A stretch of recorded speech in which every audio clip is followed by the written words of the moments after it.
over any deliberations in the plenary. I think Ghanaians should not be comfortable with somebody that the Ghanaians have entrusted with power. And he says, no, I'm not the one who is supposed to have that power. Plus, Occupy Parliament. Pressure group serves notice to police. They will be occupying the premises of Parliament from the 8th of December until the e-levy is withdrawn. We, upon presenting our petition, will continue to occupy the forecourts of our Parliament. The Parliament is the representation of the people, and we are the people, and Parliament must do what the people want.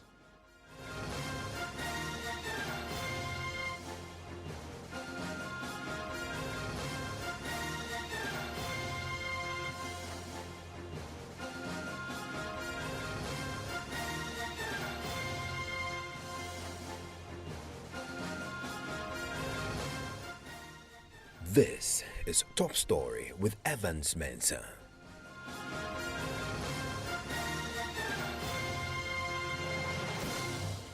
And Top Story is always brought to you by Vodafone. Together we can. A 20-member committee set up by the Parliament in the wake of the disturbances in the House over the 2022 budget is still locked up in an emergency meeting in a desperate attempt to resolve this impasse over the 2022 budget. But even before we hear from that committee and what it may achieve or may not, there are some already pushing for the first Deputy Speaker of Parliament, who is now acting as a substantive speaker, not to be recognised. One of them has been speaking to my colleague Parker Wilson in Parliament, who in fact joins us on the telephone line right now from Parliament. Parker, do we have any clarity on exactly what the terms of reference is for this 20-member committee? Evans, the biggest conversation on the table for these members is the issue about the e-levy and the fact that the NDC is demanding 1%, whilst the NPP is also saying that they are reducing it to 1.5%. So from 1.75% to 1.5%. And that has been the major controversy for the disagreement of the approval of the 2022 budget. And so it is one key issue on the table for this committee members. Again, it's about plans by some minority members not to recognize the first Deputy Speaker of Parliament, George Sewusu, as the Speaker, or perhaps for presiding over sitting in the absence of the substantive Speaker of Parliament, who is Urban Babi. And then finally, the disturbances. And Evans, you recall, you and I were in Parliament on the eve of January 7th, where we saw a whole new level of chaos in the chamber, and what happened yesterday as well. So they are looking at ways and roadmap to ensure that some of these disturbances does not recur going forward in the state Parliament, because they know that with the numerical strength of the NPP and the NDC, there is a possible event of some of these things happening. So they have to ensure that they deal with it once and for all. So these are the three main issues on the table for the committee members. So, but we're hearing this afternoon, even before this committee finishes its work and gets an indication of what they may achieve or may not. There's some within the minority side who are taking a pretty hard line on the acting speaker. I mean, of course, he's acting instead of Urban Babi, George Sewusu. Evans, yesterday, one of the things that led to the chaos in the chamber was a pronouncement from the member of Parliament for the Five, who was at the time acting as the speaker and, of course, presiding over the proceedings, indicating that, well, the fact that he's there as a speaker doesn't mean he's not representing his people in the fight, which led to some chaos, and then some of the MPs have been trying to snatch the seat.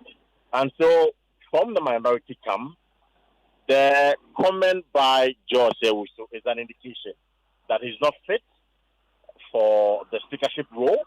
He hasn't demonstrated neutrality. He's biased and very partisan.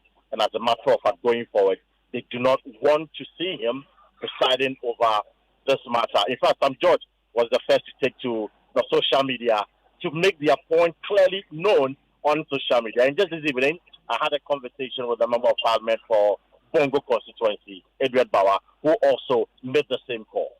Yeah, these are thoughts that have gone through a lot of people's mind, including myself. And the point is this: if you look at our Order 7, the Order 7 gives a definition of who a speaker is. The Order 7 talks about Mr. Speaker himself being a speaker and any other member who presides over a sitting.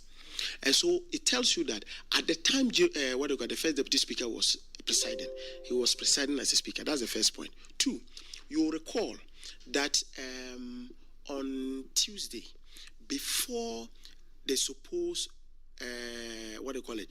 approval of now what they call the budget, the acting clerk got up and read Order 13.2, indicating clearly that, look, Mr. Speaker was out of the jurisdiction, and that as per Order 13.2, the first deputy speaker was to assume the role of Mr. Speaker in all that, and that until otherwise stated, he was going to act as the Speaker of the country, of Parliament. And so, if you knew this, and then you openly say that you are not the Speaker, then you have no business sitting there. Because then we are a bit confused. Because as we speak now, the head of Parliament now is the first deputy speaker, because the speaker himself is out of the jurisdiction. But if the person who is supposed to hold the fort says, I am not the person, it tells us that whoever comes there in the form or shape of Honorable Joseph Osewusu is an imposter. And so we will not be comfortable with that. So yes, it is. We are only holding him to his own words that he is not the speaker. And so that is the challenge that we have. So if you resume on Tuesday or any other day and he comes to the chamber as the speaker presiding over the House, is this something you protest or what? Because I don't get it. No. This is a man who has been elected by Parliament to be the first deputy speaker. You can't challenge that. It's on record. Yes, and that is true. And that is why we're surprised that at one point, that for him to have said that he was not a speaker, because that's why I indicated. I said on Tuesday, before proceedings went on, the acting clerk got up and read Order 13.2. And Order 13.2 talks about in the absence of the speaker, who acts as the speaker. So he, as we speak today, as far as we know and as per our standing orders, he is supposed to be the speaker. What then happens? As to say, he has not done that. So when we get there, we'll cross the bridge. But for us, we speak now. You know, after he suspended sitting, he refused to come to adjourn the sitting. Today, he never came. It was the second deputy speaker who came. Of course, the second deputy speaker, even in the presence of Mr. Speaker himself, and I'm talking of Right Honorable Agbansumane Bambi, the second deputy speaker can always come to either adjourn or maybe even start a sitting or even continue from one point. So it is not out of place. But we are saying that since that particular unfortunate incident, he himself has not had the courage to come and preside over any deliberations in the plenary. But for the NDC, you wouldn't be comfortable having Jose also in the chair? I think Ghanaians should not be comfortable with somebody that the Ghanaians have entrusted with power. And he says, no, I'm not the one who is supposed to have that power. There must be a willingness on your side to act in a particular position before the state can entrust that role for you. So if the willingness of Mr. J. Osewusu is that he is not the Speaker of Parliament, what it simply means is that we should be putting our faith in other things, maybe the second deputy speaker. And finally, for me on this matter, I mean, you are guided by the standing orders. You can't just by word of mouth say because he said he's not the speaker, automatically you are not comfortable, and so it should hold. You have to go through the processes to get him probably out. Is that what you're? No, that's not where we say. We just say that if he comes again now to preside over any sitting, then that would be hypocrisy of what he said himself, because by his very conduct, he indicated that he was not ready to assume the office of Mr. Speaker in the absence of Mr. Speaker outside the jurisdiction of Ghana, as per Order 13.2. So that's what we're saying. If he comes, it will be a betrayal of his own position that I am not the Speaker. You remember that's what he said. But apart from that, you still maintain that. I will tell you. I can tell you my personal opinion, and this may not be the opinion of the caucus. I can tell you my personal opinion, which is that I'll be very sad to see him there, to see him seated to preside over it.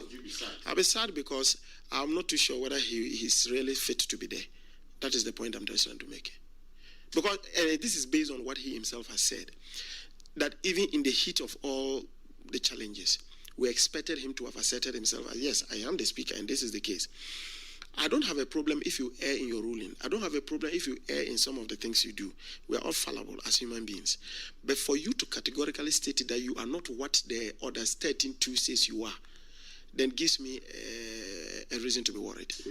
Parker said with me. Parker, understand that 20-member committee has done with his work, but curiously, it doesn't have leadership as part of the 20-member. I mean, you don't have Joe Sousu, you don't have Harun Edrisu, neither do you have Evans Mensah on it. They're done with their meeting today?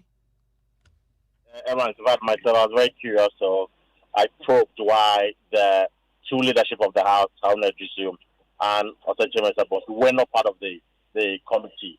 In fact, the understanding I get is that they were the two leaders who led the earlier conversation, which did not yield the needed result. Or, of course, we know that talks broke down during that meeting. And so it would be very improper to have them in this particular meeting where they want to make some headway and build some consensus. And, of course, going forward, ensure that there is peace and unity in the chamber. And that is why they sidestepped these two leaders and then decided to appoint or select some other members of the chamber to form this committee and then make progress with the issues that we are having at the moment. And the committee itself, they're done with the meeting, I understand? Well, so for today, we are told that just a while ago, just about 10, 20 minutes ago, they were done. And so, but they are not finished. They are not done with their work. They want to make sure that they go back to their various caucuses, report to them, and look at how far they've gotten to and get a proper resolution. So, Evans, the end game is that on Tuesday, when they return to the chamber, there should be a clarity of purpose. There should be a one direction. There should be a one angle from the members, from both sides of the aisle. So from the NPP and the NDC. So by the time they return, they would have spoken to their members from the NDC and the NPP so that there wouldn't be any more chaos. The budget would be probably approved and then the consideration of the estimate will proceed. Then later appropriation will be done. And Parker, today is a working day for Parliament. Did they sit at all? Well, just for the record, Parliament sat for just about 5 to 10 minutes, just for the record. Now, the point is that they still know that there is some tension within the members. So it wouldn't be right if they have to sit when there were unresolved issues. So they sat just for the record to capture that indeed Parliament had a proceeding today. So when in fact, let me say that it wasn't the first Deputy Speaker of Parliament who chaired that brief proceeding. It wasn't Joe Wise. Deputy Speaker of Parliament. So it wasn't Joe Wise. It was the second Deputy Speaker of Parliament, the former MP, who chaired that briefly. He came, he prayed, and then Frank Anodampe, being the majority chief whip, indicated to the House that, they want to adjourn the session. And then James Rushaveti also seconded the motion, and then they were done. So it was very brief, about 5 to 10 minutes of sitting today. Parker, thank you very much. I want to bring in right now the Executive Director of the African Centre for Parliamentary Affairs, Dr. Rashid Dramani, on this unfolding issues in Parliament. Now that with the 20-member committee is now in place, today there's a brief 10-minute sitting, so Parliament didn't in effect do any proper work, because the sense is give the 20-member committee some time between now and next week, Tuesday, to try and resolve the differences before the House resumes, because everybody else in leadership, the cool heads, believe if you allow Parliament to sit on the back of what happened yesterday, you may possibly have a repeat of the shameful scenes that we saw. Dr. Draman, do you have any faith that this 20-member committee will bring sanity?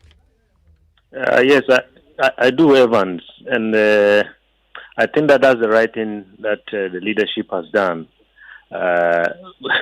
Perhaps, maybe we need even this committee to be made a permanent committee in this 8th Parliament, so that we would have a consensus-building committee, because we needed to find a way for both sides to get out of this, to save face, if you like. And I think this committee is going to do that, so that at the end of the day, when they come back, at least each side would have an excuse, if you like, perhaps maybe a positive one, that some work has been done behind the scenes, The differences have been ironed out. We are not going to have anybody head into the Supreme Court, and we are going to continue to conduct the business of the House and the business of Ghana. Because, you see, even if they had resorted to the issue of going to court, whatever the ruling is, whatever the outcome is, they would have to come back and sit in that 275-member House, and they would have to work, particularly at the level of the committee, where committees are not one-sided. Most of them are equal in numbers and so on and so forth. So I think it's a good move. Let's see what the committee does.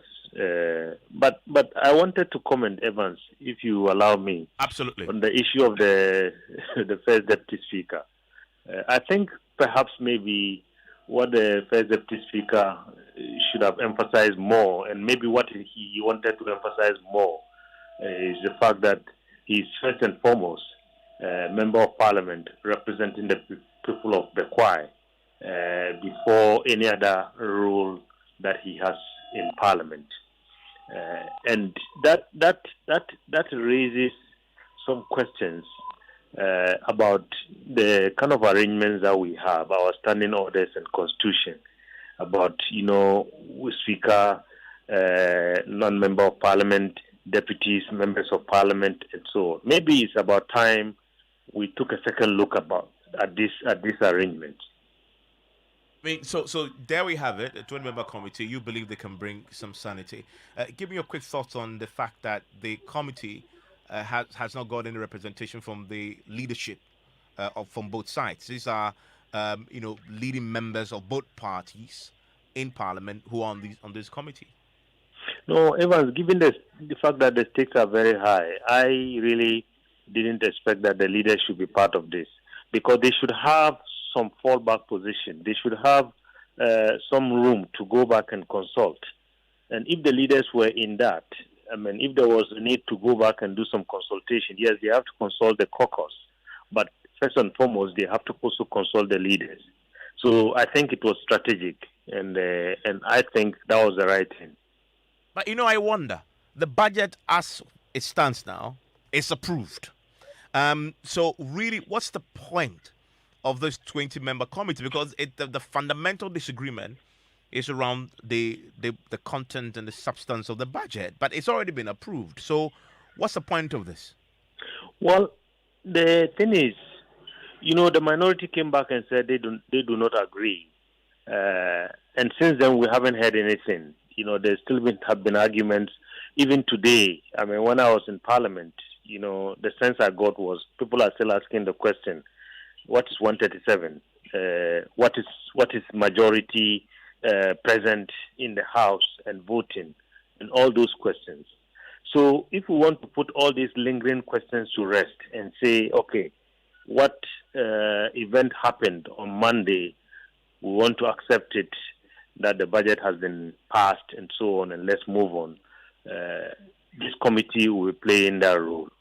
Otherwise, we are going to go back the next time Parliament is sitting, open that Pandora's box, and then see the nasty scenes, as you described in your remarks.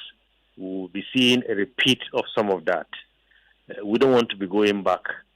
I think we should be looking forward. Maybe the committee will come out and say, okay, based on our work and so on, we have come to an agreement and an understanding that the budget as it stands has been approved, and let's get on with the business of this country. But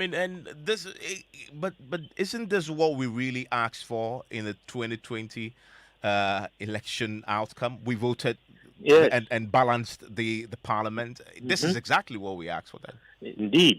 Indeed, Evans. And I've been saying that, look, in 2020, December, Ghanaians were not too comfortable with the way the MPP conducted himself in the 7th Parliament, with the kind of numbers that they were given. And they were not also too comfortable to give the NDC a majority. So they said, okay, we are going to give you equal numbers and go and work together. And we are watching. 2024, will be determined to a very large extent by how our members of parliament from both sides conduct themselves. And the party's record in parliament, more than any other thing, is what is going to determine who gets majority and who gets to hold power in 2024, 2025 for that matter. Well, I'm grateful, Dr. Draman. Dr. Draman is the executive director with the African Parliamentary Center, helping us to navigate the pretty challenging time that Parliament once again finds itself in. But there is more trouble ahead, really, if you look at it, because there's been a meeting today with the police, pressure group Justice for Ghana. They've met the police, served official notice that they will be occupying the premises of Parliament until the parliamentarians reject the e-levy that had been proposed in the, well, now approved, subject to the actual legislation that would, make it effective. I want to bring in a convener of the group, Bernard Mona, who joins us on the telephone line right now. Mr. Mona, you met the police today. How did it go? Much keeping me long on the line. Hello, Mr. Mona. How did it go with the police? Well, we had a cordial discussion with the police that is following our letter to the police, Greater Accra Regional Command, yesterday. I got a call virtually around 10 p.m. last night that they would like to engage us further. This morning, we were there till the afternoon. We had very fruitful discussions with the police. They were concerned about the route that we have chosen. They have no problem with our demonstration and the subject on which we want to demonstrate. They have no problem with the date on which we want to do the demonstration, that is on the 8th. But they had problem with the route from Kwame Nkrumah through the Adabaka session, through to the Central Business District, and then all the way to the High Street. And so they had a problem with us passing through the Central Business District, normally which we call Mokola. So they have in agreement with us that we should take in front of the Regional Police Command, we will turn through the Tudu section and come all the way through the Kwame Nkrumah Memorial Park, and then turn onto the National Lotteries Road through the courts, and then come through Ghana Revenue, and then we will descend to the National Theatre, take to the Liberation Roundabout, and then off to Parliament. So this is the route on which we have agreed with the police. We have also told them that we'll be submitting a petition to Parliament.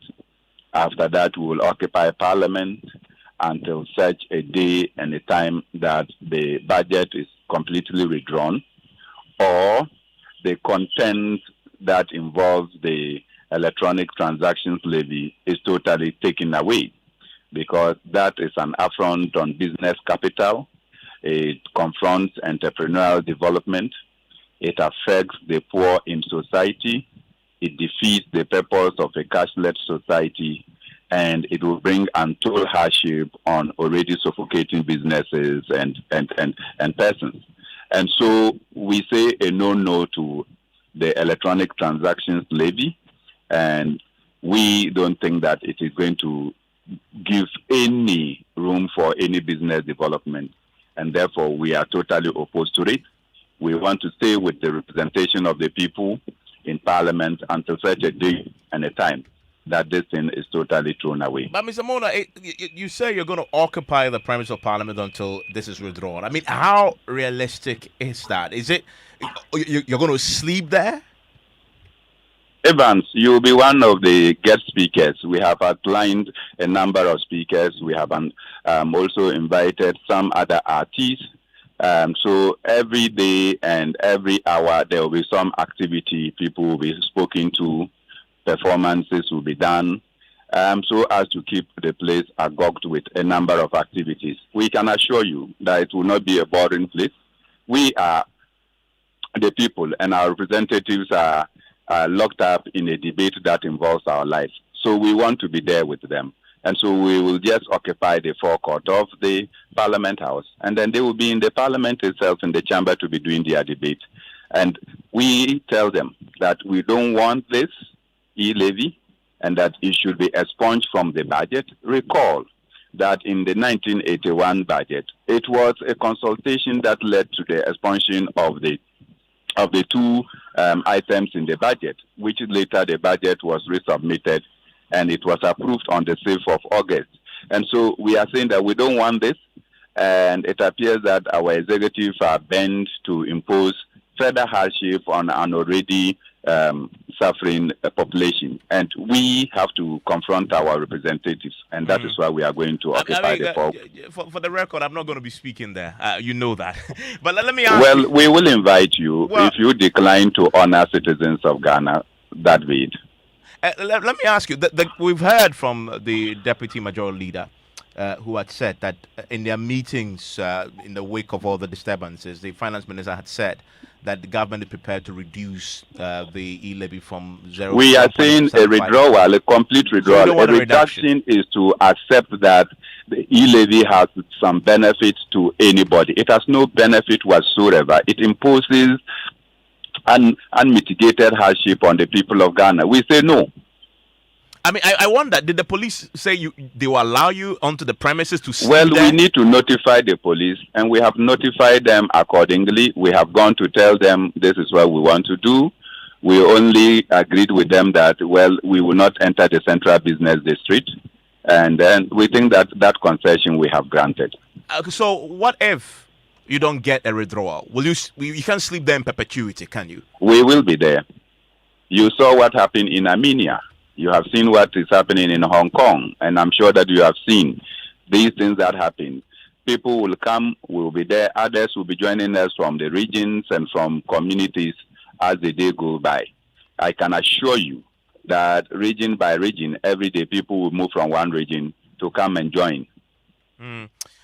Mr. Mona, thank you very much. Mona is a convener of Justice for Ghana. As you just said, that they finished a meeting with the police and they've served notice of occupying Parliament until this is withdrawn. What do you make of this? Send me a WhatsApp on Newsnight in a minute. Bronya is coming. Who is your Santa? Bronya is coming. Where is your Santa? Your friends are getting money. You are so broke. This festive season with the Vodafone Kosu promo. Just recharge, earn red coins, and claim your share of 2 million Ghana cedis worth of prizes in cash, airtime, and data. Kosu Vodafone. Simply dial *533# or go to my Vodafone app to redeem your